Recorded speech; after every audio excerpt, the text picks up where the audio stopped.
Hi everybody, welcome to Jenkins Boat Works. I am Chuck Jenkins. In this episode, we continue our work on our Pearson Ensign. I believe this is our second or third video in this series, so if you need to go catch up, get in the channel and look for episode 1. We are doing a bunch of interior work, and this time we're going to concentrate on destroying the bulkhead. Actually, it was one of those deals where the more I got into it, the worse it got, but we have a plan for fixing it. So anyway, we're glad you're here. Please consider subscribing to the channel and give us a thumbs up. Click the little bell down below after you subscribe so you get updates when this next video in this series comes out, because we're going to have a whole bunch of them. We got a lot of work to do in this boat. It's a beautiful boat. We're going to make it even more beautiful. So we're glad you're here. Let's climb aboard and see what kind of destruction I do. All right, so we got the starboard seat out, and it actually came out in more pieces. Got it leaned over the side of the boat here. This plywood is shot. We'll look at that more in a little bit. I still think this teak is pretty much savable. And now we're back to trying to figure out how to get these cleats off of here. This one over here is actually kind of loose. And look at all this de-lamination on these pieces of ply on this bulkhead. I'm really troubled by this, but the first thing to do is get these cleats off of here. I've got a drill. We're going to go on the inside and see if we can make any headway with getting these loose. So I've got some light in here now, and I can really see the groove in there. And that's where that screw head is.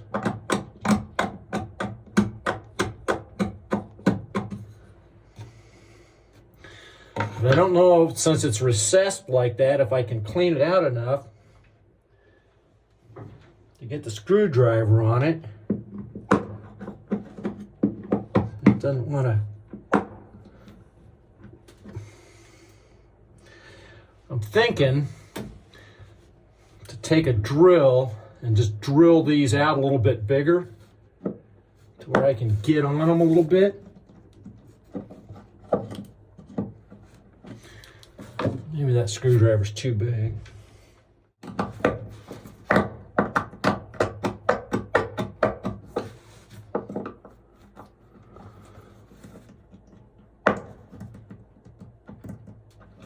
Just keeps slipping off of the head of that. Yep. Let's drill those out a little bit. All right, I'm tired of playing around with these. We're going to get them drilled out of here.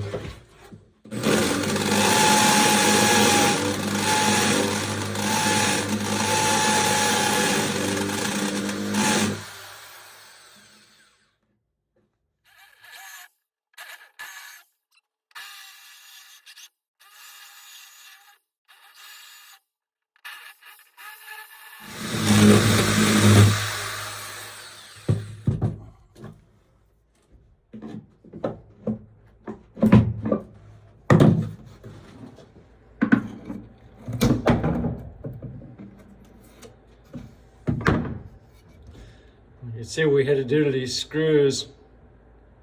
Man, at least this wasn't, at least it wasn't epoxied on here. Seems like it should have been easier.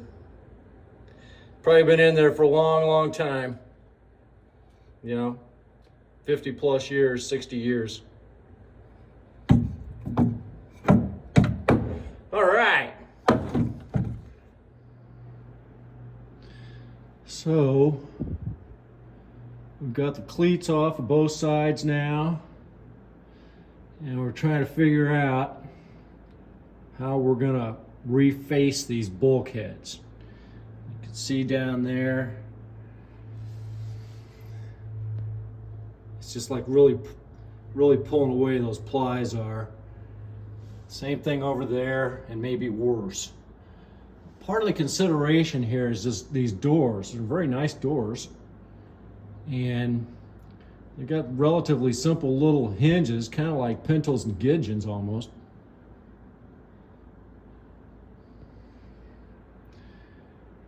And the frame isn't great, and I don't understand it exactly, but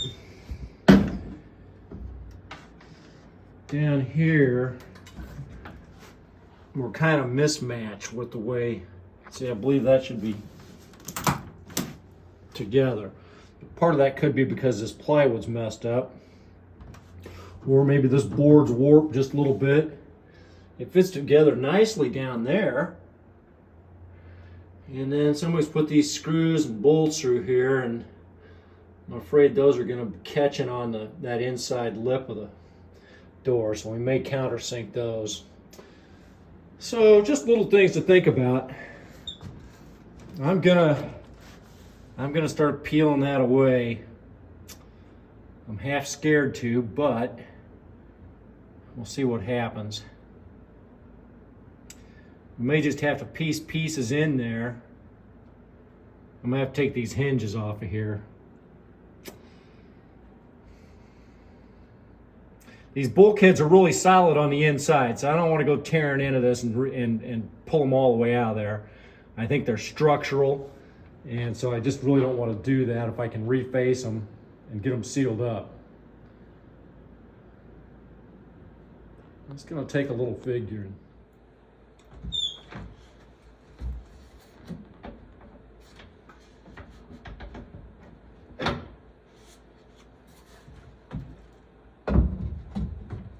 Okay, this feels pretty solid up here. Good here, good here. The little pieces of ply there is going to have to come off. I'm going to try to not let all this go down the bilge. Kind of seems like we're good there. So you see those places there where it's kind of bubbled up. That's got to come, oh my word, look at that. Okay. This reminds me of when I was a kid. My dad had a lot of real estate apartment buildings that he owned and operated, and I spent a lot of time working for him, mowing grass or just, you know, fix up in apartments or general maintenance, that kind of stuff. One day you'd had these people move out of this apartment, and it was an old building. It had lathe and plaster, and somebody had punched the wall in the back bedroom, and so there was this hole in the plaster. So he wanted to replaster it, or maybe get away with spackling it and then either paint it or wallpaper it. So he has me work on this and get some of the loose plaster out of there. And he tells me, you know, just get the loose stuff out of there so that we can, you know, take the next steps to fix this. And then he left me alone for a little while. He had to go run an errand or something. I was probably half hour, 45 minutes by myself, and every time I'd pick a little piece of plaster out of there, another piece would come loose. And by the time he got back, I'll bet I had about 20% of the wall on the floor. And he looked at me and he goes, "What'd you do?" And I said, "Well, every time I take a little piece out, more would come out." He goes, "Yeah," he goes, "I didn't want you to get artistic." He wasn't really mad. He knew it was a mess. He says, "Okay, we'll just put paneling over it." Oh my. Well, so the point is, let's don't get artistic. That looked like a little piece of fiberglass cloth on there. What in the world is that back up there? I don't even want to look. All right, let's concentrate on this. I think what I'm going to do is take a chisel and just kind of try to draw a line across here. Maybe right there, where I just kind of tap that. Got my whale mallet.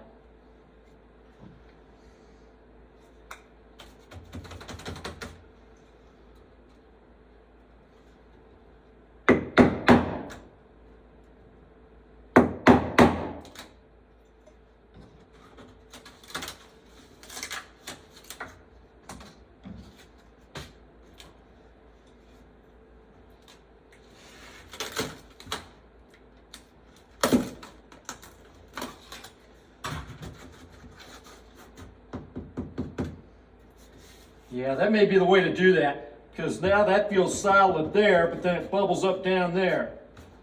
You know what, I was going to take these things off of here.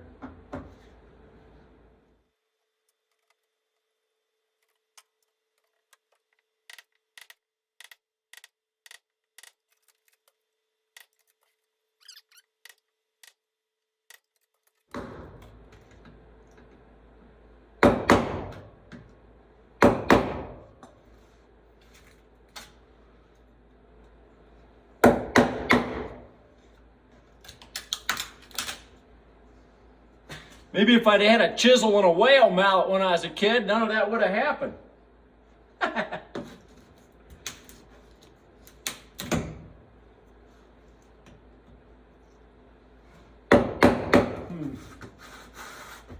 Still big trouble down here. I don't know if you can see that, my leg in the way. It just bubbles out.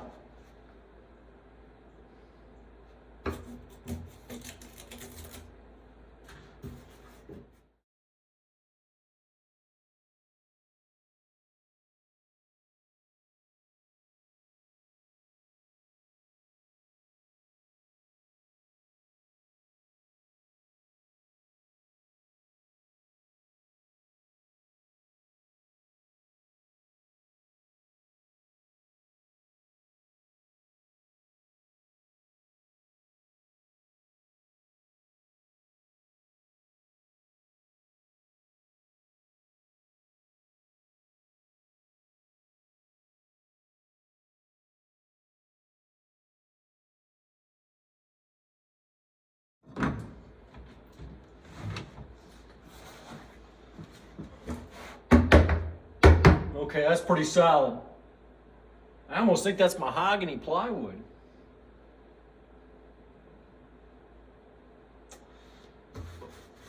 All the same, there's no saving this down here. There is no saving that. There's like two plies thick there that's screwed up, and maybe more. Oh dear. This bottom piece here, like a threshold, it's really loose. Look at that.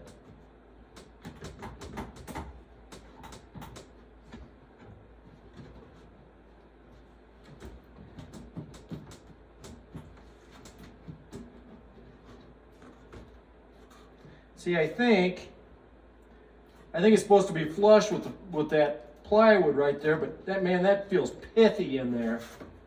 I'm gonna have to how am I going to do that?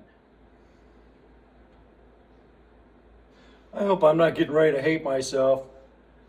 I'm thinking about pulling this off of here, and I think it's just on there with little finishing nails.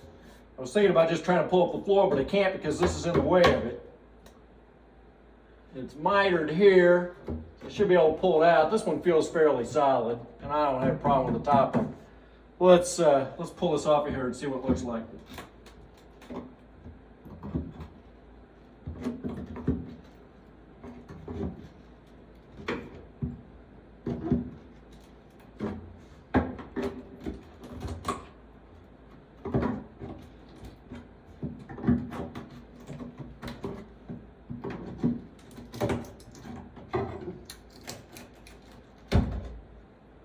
Well, that is what they've done. They just used finishing nails on it.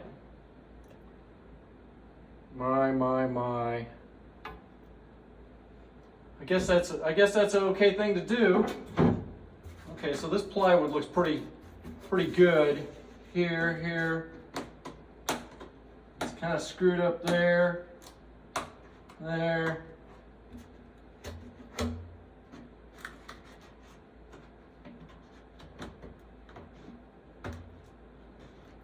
Boy, that's messed up. How in the world are we gonna fix that?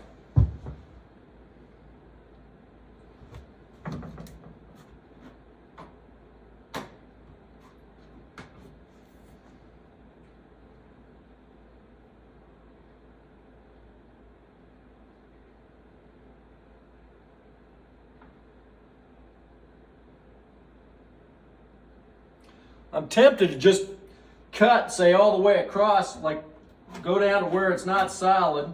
Maybe the top of the bench here in the back. Maybe up just a little bit, then I could put a seam in there and just cut this off all the way across there. But I don't know if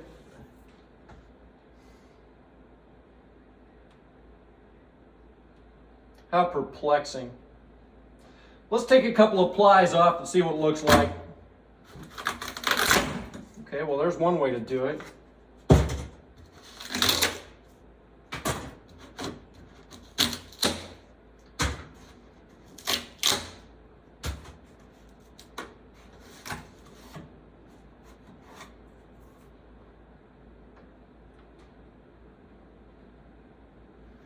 Oh my. God, that's terrible down here. It's just like nothing. It's all the plies. 1, 2, 3, 4, 5, 6, 7, 8, 9 ply. And they're all screwed. Yeah, so that's the edge of that.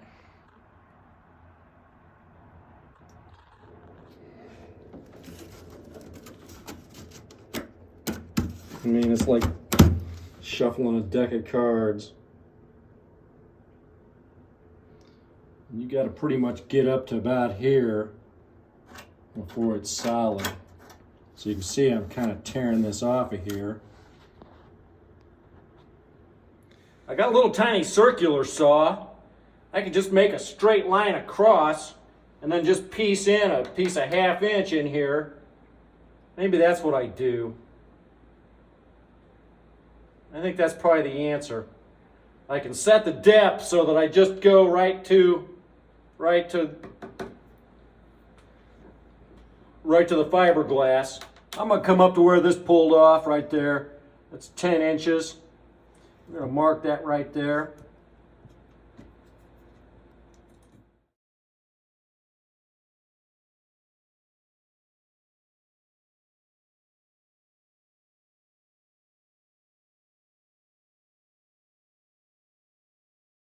Good grief.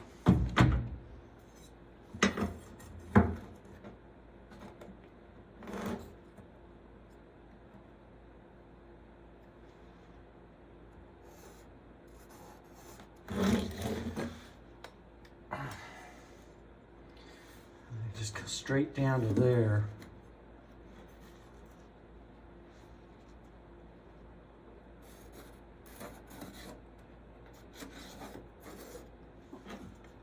That gives me a nice square area.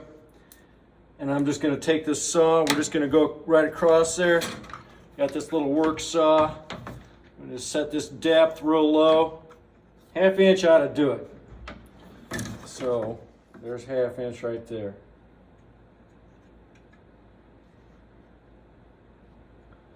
Right there. So if I just come straight across there on that line,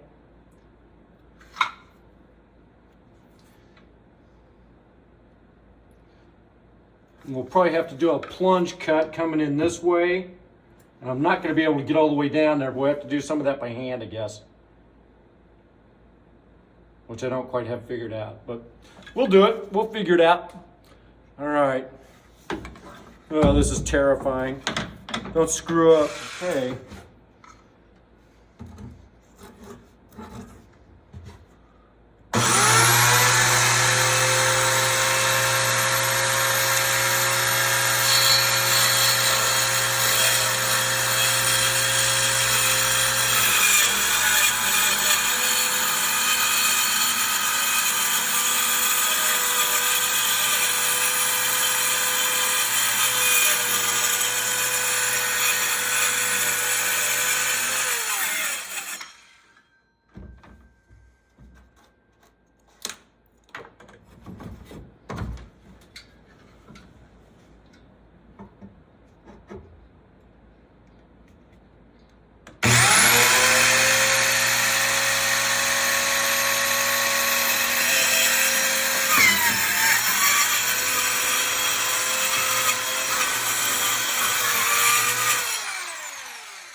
missed our mark there a little bit.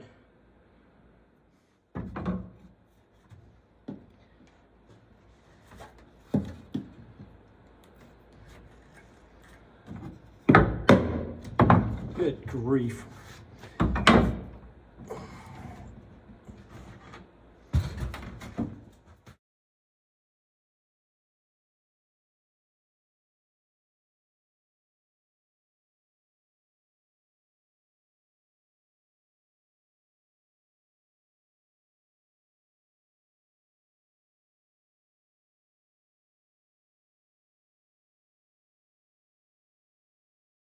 Pretty that up before we do it. Take that piece out right there.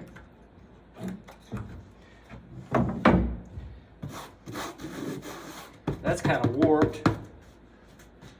Fortunately, this bulkhead inside here is all filled with foam, so we're not going to tear into that. We're going to put a lot of epoxy on here, put a piece in there.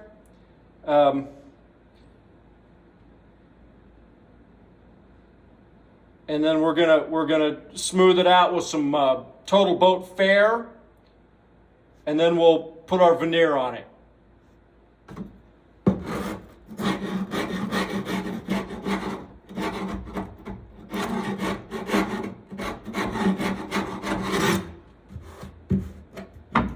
Yeah, that's gonna be good. This is actually fiberglass. Well, there's a thin layer of plywood there, but I'm not too worried about it. Okay. Wow. Well, all right, I couldn't leave well enough alone. There was still just a thin little piece of plywood on that, so I took it off of there. We're gonna, and I didn't know those pieces of like 1x were behind there. You can see it's filled with foam in there.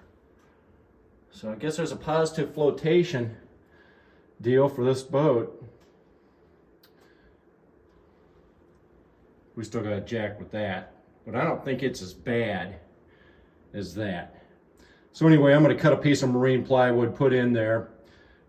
Join us next time when we continue work and figure out how to seal that back up.